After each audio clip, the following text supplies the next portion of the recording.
Turn in your Bibles to today's scripture lesson. If you notice, there are three different chunks of the story that we're going to be looking at. We've been looking at Abraham's story, but what we're going to see is that there is another story that has been woven throughout some of the passages that we've been reading in the past. And so I'm actually reading from three chunks of Abraham's story in the book of Genesis. So as I read this, listen for God speaking to you. The story begins in Genesis 16. Now Sarai, Abram's wife, bore him no children. She had an Egyptian slave girl whose name was Hagar, and Sarai said to Abram, "You see that the Lord has prevented me from bearing children. Go in to my slave girl. It may be that I shall obtain children by her." So Abram listened to the voice of Sarai. So Abram had lived 10 years in the land of Canaan.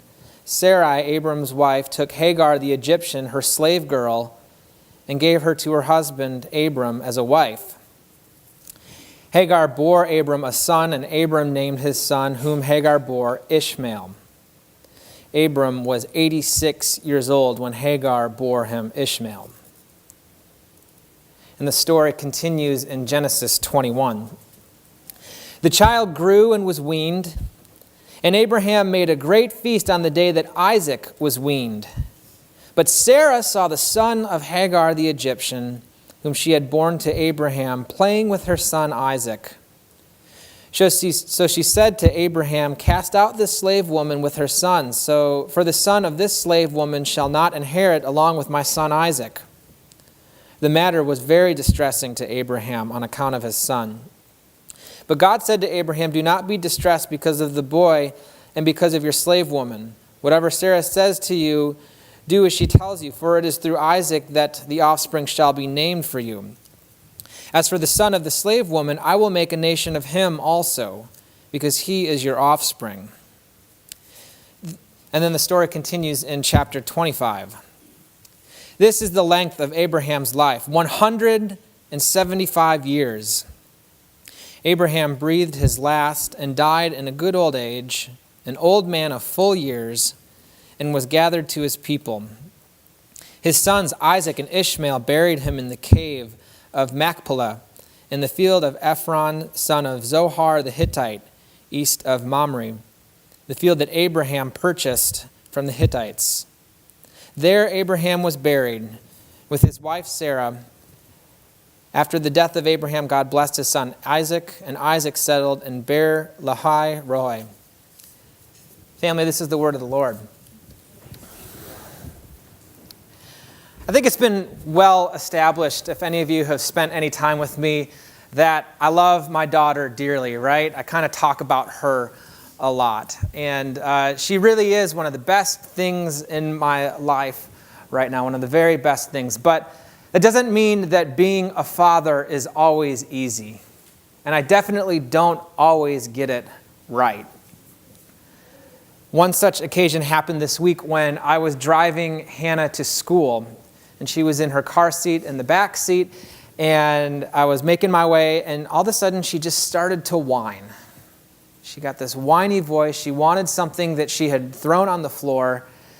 And she was whining to me about it.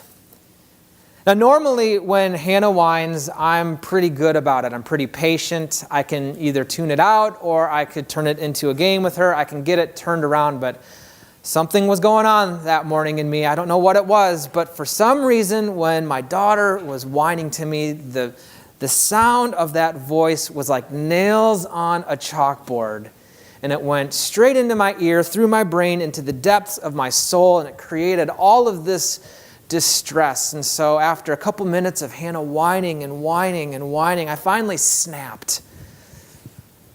And I raised my voice at her from the front of the car, and I said, "Hannah, stop whining. Just stop." And she did stop whining, because she began to cry afterwards. And I felt really bad. As soon as she started crying, I felt bad about the whole thing. First off, because I know that she was communicating to the level of a 2-year-old. She was doing her best as a 2-year-old to communicate something that she knew that she couldn't quite communicate. And so I know the frustration came from that. So intellectually, I knew that. And I knew that I didn't give her the chance or the patience to able to use her words and to try to find a way to communicate with me. But on a deeper level, I was really upset with myself for a little bit. And it's because when I look at Hannah, when I look at my daughter, and I look at the way that she looks at me, I'm her dad. I'm her protector. I'm her provider. I'm supposed to be the parent. Rachel and I were supposed to be her parents who would do her no wrong. And here I am in this moment yelling at her for something that she can't help. And I felt really bad about it. And I went to Crystal that day and I told her about it. And I just said, I'm kind of bummed out about what I did. And she said, it's okay. We've all done it before, right? And she said, it's not the first time you're going to yell at her, and it's not the last time either. And it made me feel a little bit better knowing that I'm not alone. But I also look forward to this day, and I think it'll happen in a while, where Hannah will start to look at me not as just the role that I play in her life, not just as a father, but she will see me as a human being that loves her more than anything, but also a human being who is prone to failure, prone to mistakes, prone to letting my own humanity get the best of me at times. I think this is a journey that we all must go through with our parents, or if we're parents, it's something that we have to go through with our kids. There's this moment in our life's journey when we look at our parents or the people who raised us in our lives, and we begin to take off the lens through which we have seen them for our entire lives. You know, when we were children, we looked at our parents and they were these legends, right? They were these all-powerful people who could provide for us, make us feel really good, but they also could put the fear of God into us because they could punish us and whatnot. But then when we grow up and we get older, we start to see our parents differently. We see them as these parents who are humans doing the best that they could to raise us, but also humans who are prone to failure, prone to mistakes, prone to their humanity getting the best of them. Has anyone had to go through this in their lives? Is this something that is familiar? It can be a really tough moment in life when that lens comes off, but it's also really liberating as well.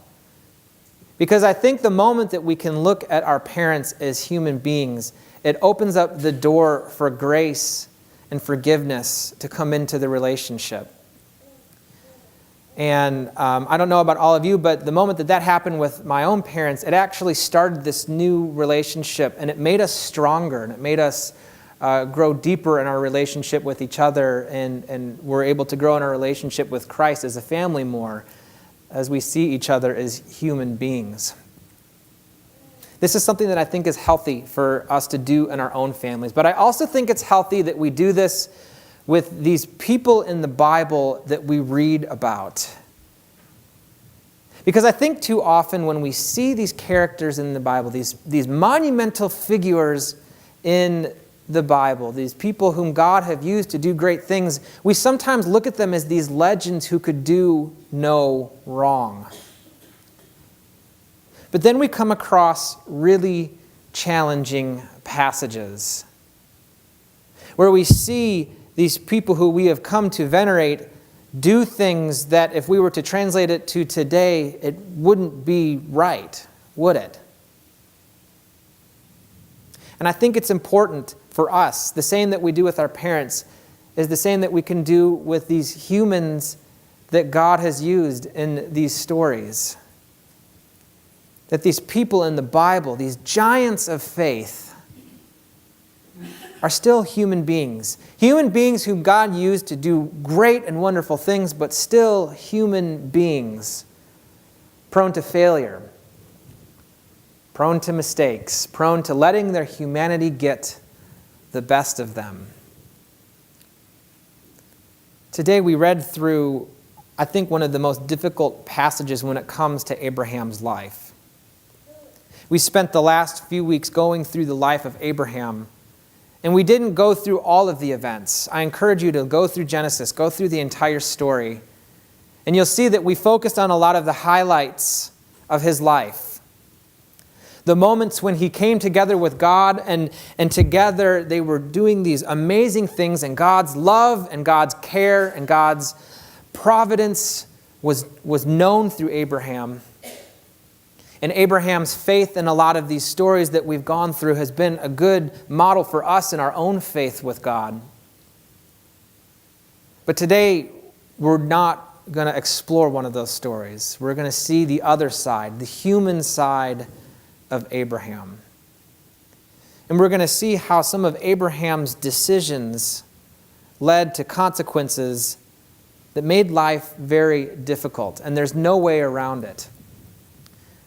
So I figured, we spent last week going through such a difficult passage when we saw Abraham almost sacrificing his son. Why don't we go through another difficult passage since we did such a good job of it last week? And we're going to see, though, that as Abraham makes these decisions and his humanity gets the best of him, we're going to see the way that God works through the midst of Abraham's failures. And in doing so, we're going to close this series on Abraham by seeing how God works through all of us at all points of our journey with him. So the story with Abraham and Hagar and Ishmael, it begins a little bit back. So we've passed this point, the beginning point in the story. We've explored when God gave Isaac to Abraham and Sarah. But before that, there was this moment where God had called Abraham to the land of Canaan, and he gave Abraham these promises to make a nation out of his descendants. These amazing promises that God gave. But then there was this period of time between. If you remember, it was something like 24 years from the time that God promised Abraham to make a nation out of his descendants and the time that he actually bore him Isaac. And in between this time, we start to see them get a little impatient. And Sarah goes to Abraham and says, you know what? This whole thing isn't working out. This plan isn't working out. Let's take it into our own hands. I'm going to give you my slave girl, Hagar, and I want you to make a son through her so that we can start to have descendants.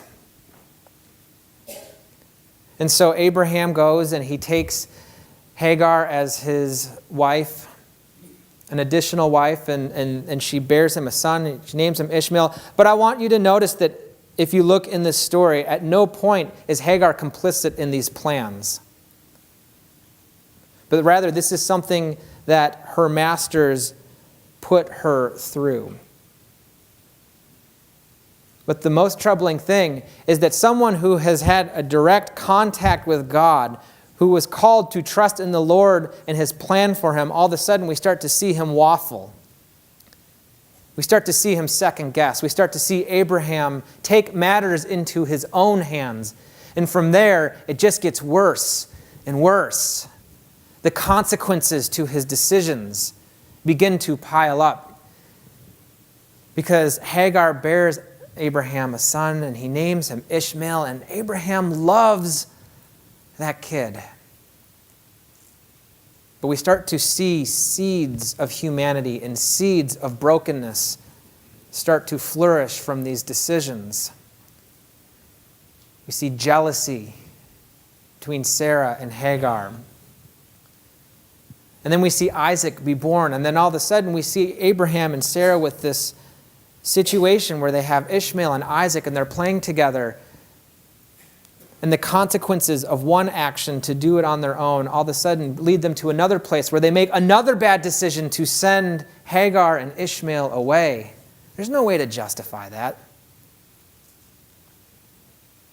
And if you notice in this string of events, who is making the decisions? Abraham and Sarah. Where is God in this midst? He's not anywhere in this decision. And we see this is what happens when we decide to take matters into our own hands and we decide to ignore the plan that God has for us and the promises that God has made for us.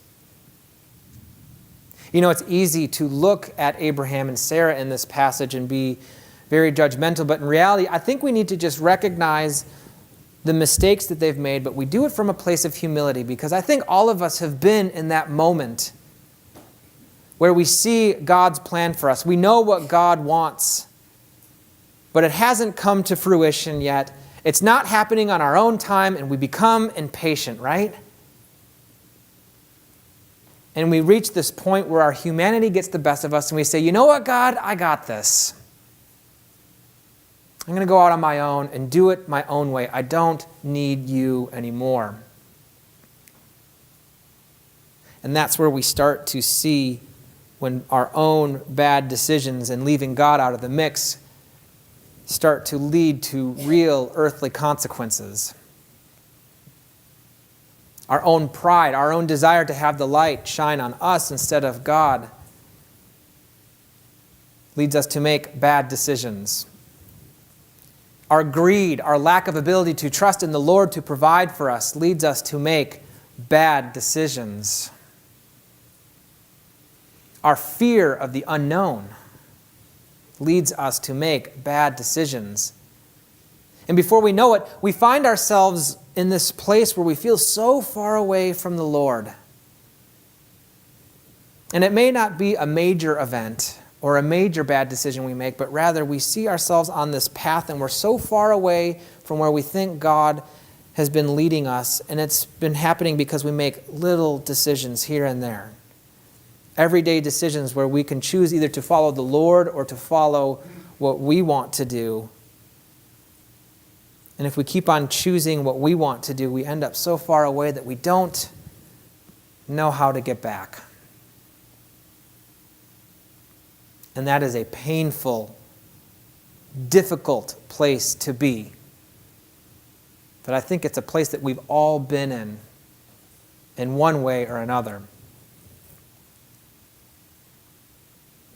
But thanks be to God that when we find ourselves in that position, our hope doesn't come from our ability to fight or claw our way back, but rather in the God who calls us, and the God who leads us, and the God who promises to never abandon us no matter how far we stray. In this story, we see Abraham and Sarah make these decisions. But we also see God at work. In the portions that we read, we see God assure Abraham that he is going to watch over Hagar and Ishmael. And his promise to Abraham to make a nation out of his descendants would stay true. And I encourage you to read the rest that we skipped over. We had to because of time. But you'll see that God appears to Hagar when she's out in the wilderness and she's scared and she's preparing herself to die. And God comes to her and says, Hagar, I'm going to provide for you. I'm going to give you food and I'm going to give you water and I'm going to protect that child of yours so that he can grow to be the father of a nation, as I have promised, as I have planned. No matter how bad Abraham's decisions were, they were never bad enough to derail God's plan for him. And in the same way, we worship a God who created the heavens and the earth. We worship a God who keeps all of this earth and our bodies and everything going, and he sustains creation. He has shown us the depths and the power of his love through Jesus Christ. He has conquered death itself for our sake. So when we find ourselves strayed on the path, when we have taken ourselves off the way that God has chosen for us, who are we to think that our failures are bigger than God's love?